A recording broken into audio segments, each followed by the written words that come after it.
राजधानी के साथ टोंक पर भी मानसून इस बार जमकर मेहरबान रहा और यहां औसत से ज्यादा बारिश दर्ज की गई। ऐसे में जिले के सभी नदी नाले उफान पर भी रहे और पानी में डूबने की वजह से 50 लोगों की मौत हो गई। लेकिन दूसरी ओर एसडीआरएफ ने देवदूत बनकर सैकड़ों लोगों का रेस्क्यू किया। अपनी जान दांव पर लगाकर एसडीआरएफ के जवानों ने लोगों की जान बचाई।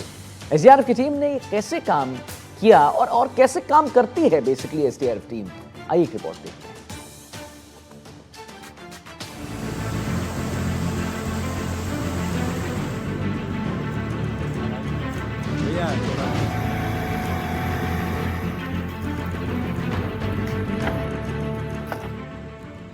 इस साल की बारिश टोंक जिले के लिए भी मुसीबत लेकर आई थी। बीसलपुर बांध से लेकर जिले के सभी 34 बांध लबालब हो गए थे। लगभग 50 लोगों की पानी में डूबकर मौत हुई। लेकिन लोगों के लिए देवदूत बने एसडीआरएफ के जवान, जिनकी 8-8 सदस्यों की 3 टीमों ने टोंक जिले में मानसून के दौरान लगभग 200 से ज्यादा लोगों को पानी से रेस्क्यू किया। साथ ही लगभग 20 से ज्यादा शवों को पानी से निकालने के साथ ही 35 रेस्क्यू किए।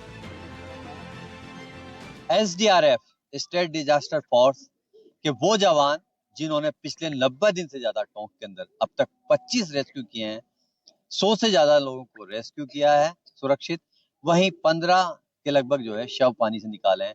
आखिर इन जाबाजों ने जो है इस मानसून सत्र में, जबकि 1190 mm लगभग जो है बरसात हुई है, लगभग 182% बरसात इस बार हुई है, किस तरह की तकलीफें आई और लोग जो है किस तरह की लापरवाही करते नजर आए कि आखिर आपको 25 रेस्क्यू करने पड़े और 105 लोगों को जो है पानी से सुरक्षित निकाला है। जी सर, थैंक यू सर। आप यहाँ पे पधारे सर। हमने अभी तक 25 रेस्क्यू कर दिए, जिनमें 100 आदमी तो हमने लाइव बचाए और 15 डेड बॉडी में रिकवर की है। जो सबसे ज़्यादा जो हमारा हार्ड रेस्क्यू था, उसके अंदर अपने बनास के अंदर जो 17 आदमी जो किसी प्रोग्राम से जा रहे थे और अचानक बनास में पानी आने से वो फंस गए थे, तो उनको हमारे को यहाँ पे 11:30 बजे सूचना लगी थी और 12:30 के समथिंग को उनको हम रात को जाके उनको निकाला और सुरक्षित बाहर निकाला था। और उसके बाद के अंदर जो अपनी डील नदी आती है सर, जो चाकसू का जो बांध है उसका ओवरफ्लो पानी आता है उसके अंदर, तो वहाँ बीच के अंदर उनको पता नहीं था कि ऐसे पानी आ जाएगा। अचानक वहाँ पानी बढ़ गया। पानी बढ़ने से ये 4 परिवार वहाँ पे फंस गए थे, तो प्रशासन को पता नहीं था यार रास्ता किधर से आएगा। तो हमने जो नदी थी उस नदी के उल्टी साइड में चढ़ा के बोट को और उनको रात को सुरक्षित 11 बजे बाहर निकाला था। राजेंद्र जी, एक चीज बताइए कि लोगों की लापरवाही तो खूब सामने आई है, लेकिन इस बार मानसून की बरसात का ज्यादा होना जो है कि जगह जगह पानी बह रहा था, लेकिन लोग मान नहीं रहे थे। सबसे जो मुश्किल रेस्क्यू था वो कौन सा नजर आया?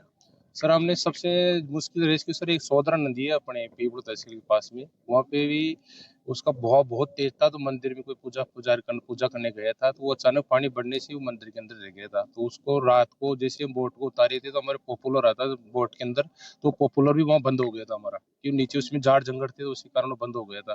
फिर हमने जैसे तैसे करके उसको वहाँ से सुरक्षित बाहर निकाला था। और सबसे लंबे अगर रेस्क्यू की बात की जाए, जो दूरी से लाश जो चली गई है, वो कौन सी ऐसी था? सर ये भी एक कारनामा ही मानो कि 60 किलोमीटर दूर से भागा हुआ आदमी जो अपने 96 पुलिया से कूदा था, जिसको हमने मात्र 23 घंटे की कड़ी मकसद से उसको इसरदा बांध से बरामद किया। लोगों के पानी में बह जाने और डूब जाने की घटनाएं होते ही सबसे पहला नाम जुबान पर आता है SDRF. State disaster response force के जवानों की जितनी तारीफ की जाए वो कम है। बात अगर टोंक जिले की जाए तो जुलाई से अब तक की बात की जाए तो एसडीआरएफ के 3 टीमों के 24 जाबाजों ने 200 से ज्यादा लोगों को पानी के बीच से रेस्क्यू कर उनकी जान बचाई। एसडीआरएफ के जवान अपनी जान जोखिम में डालकर रेस्क्यू अभियानों को अंजाम देते हैं और इस काम में उन्हें कई तरह की चुनौतियों का सामना करना पड़ता है। अच्छा, आप लोग रेस्क्यू करने तो चले जाते हो, पानी में उतर जाते हो, घर की याद आती है उस टाइम पे भी कि हमारे पीछे भी कोई है? लोग तो लापरवाही बरत रहे हैं। सर वैसे घर की तो याद आती है सर, लेकिन सबसे पहले जो प्रशासनिक जो हमारा जो काम है, जो अधिकारी लोग जो हमारी ड्यूटी, जो हमारी सबसे पहले ड्यूटी को महत्व देते हैं सर। सबसे पहले हमारी ड्यूटी यही है सर कि लोगों को बचाना। लोग है कि मानते नहीं, मतलब इतना पानी बहा, इतने रेस्क्यू किए, लोगों के बहने की खबर आती रही, लेकिन जो है लोग फिर भी भागते रहे, पानी की तरफ जाते रहे। रोज सूचना आती है, भागते रहते हैं, लेकिन सर फिर भी हम जैसे जाते हैं तो सबसे पहले हमारा दायित्व यही है कि लोगों को टोकना है कि पानी के नजदीक नहीं जाना है, क्योंकि पानी का पता नहीं रहता सर। गहराई कई जगह बहुत ज्यादा गहराई होती है, तो हम लोगों को टोकते हैं सर और ड्यूटी अच्छे से निभाते हैं सर। एक चीज बताइए कि जब किसी फंसे होने की सूचना आती है तो पहला विचार क्या आता है मन में कि किसी को सुरक्षित निकालने के लिए जाना है, तो क्या मन में चलता है? सर लाइव की सूचना पे तो सर पहला यही रहता है कि आप व्यक्ति को जिंदा बचाया जाए, और अगर सर फिर ज़्यादा टाइम बाद में सूचना मिलती है तो सर यही रहता है कि जल्दी से जल्दी इसको रिकवर करके प्रशासन को सुपुर्द कर दिया जाए। अच्छा, आप लोगों के पास जो संसाधन होते हैं, उसमें क्या-क्या संसाधन आपके पास मौजूद होते हैं, जिसके सहारे आप जो है रेस्क्यू के लिए बढ़ते हैं? सर इसमें लाइफ बॉय होता है, लाइफ जैकेट होता है, बोट होती है, बिलाई होती है, बम्बू होते हैं जिसके सहारे हम सर्च ऑपरेशन करते हैं। टोंक में एसडीआरएफ की टीम के इंचार्ज राजेंद्र सिंह ने बताया कि हमारी रेस्क्यू के दौरान पहली प्राथमिकता होती है जिंदा लोगों को बचाना। पानी में बहने और डूब जाने पर हम तकनीक का प्रयोग कर रेस्क्यू अभियान चलाते हैं। पानी के बहाव और गहराई को देखकर अभियान को गति दी जाती है। बावजूद इसके कई बार परिजन और ग्रामीण अलग अलग तरीकों से रेस्क्यू को प्रभावित करते हैं। इससे कई बार रेस्क्यू अभियान का समय बढ़ जाता है, तो हमें भी तकलीफ महसूस होती है। टीम के सभी सदस्य एक विशेष ट्रेनिंग करने के बाद ही टीम का हिस्सा बनते हैं और अभियान के दौरान कई संसाधनों का उपयोग किया जाता है। लेकिन सबसे बड़ी बात है किसी की जान बचाने और मदद करने का हौसला इन जवानों के भीतर होता है। प्रदेश में 2013 से कार्यरत एसडीआरएफ ने अब तक हजारों लोगों को पानी के बहाव वाले क्षेत्रों में फंसे होने पर रेस्क्यू किया है।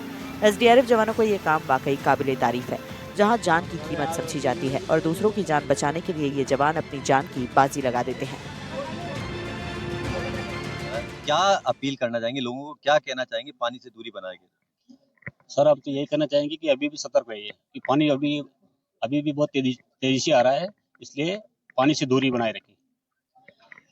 पानी से दूरी बनाकर रखें। एसडीआरएफ आपकी सुरक्षा के लिए हमेशा तैयार है, लेकिन इसका मतलब ये नहीं कि आपकी लापरवाहियां लगातार होती रहे। जिस तरह की घटनाएं पिछले कुछ दिनों में टोंक में देखने को मिली है, चाहे वो राजमहल रपटे की बात हो, बनास नदी के गहलोत क्षेत्र की बात हो, या तमाम वो नदियां चाहे सहोदरा हो, मासी हो, इनमें जिस तरह की घटनाएं पेश आई है, वाकई जो है हमारी लापरवाही का एक बड़ा प्रमाण है कि बहते हुए पानी से जो है अपनी जान जोखिम में डालकर जो है लोग निकल जाते हैं।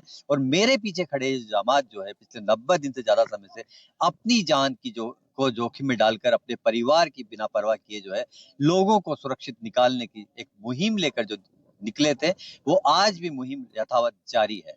कैमरामैन रोहित के साथ रविश टेलर, एनडीटीवी, टोंक। तो एनडीटीवी स्पेशल रिपोर्ट में फिलहाल इतना ही है और एक छोटे से ब्रेक के लिए रुक रहे हैं और जल्द हाजिर हो रहे हैं। बहुत बहुत धन्यवाद।